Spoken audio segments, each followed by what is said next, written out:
Le Zap d'Europe 1. Le Zap de Maud Descamps. Bonsoir Maud. Bonsoir Nicolas, bonsoir à tous. Tout ce qu'il ne fallait pas manquer aujourd'hui sur Europe 1. Et on commence avec Alexandre. Il était sur la promenade des Anglais à Nice le 14 juillet dernier. Il a essayé en vain de stopper le camion qui a fait 86 victimes. Écoutez son récit ce matin au micro de Thomas Soto. Il m'a juste regardé en fait et il m'a pointé son arme sur moi.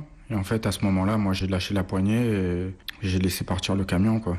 Bon voilà, il était là pour tuer, c'était son objectif. Un reportage étonnant maintenant. Que montrent les journaux télévisés russes des bombardements en Syrie? C'est ce qu'est allé voir notre correspondante à Moscou. Les images présentent l'intervention de la Russie comme une campagne héroïque contre le terrorisme. À l'écran, les victimes civiles de ces bombardements n'existent pas. Pour Léonide, la Russie tient le bon rôle. Poutine n'attaque jamais le premier, il répond à une agression de la part d'un autre pays. Voilà un très beau reportage en longueur que vous pourrez découvrir dans quelques minutes dans les carnets du monde de Sophie Larmoyer.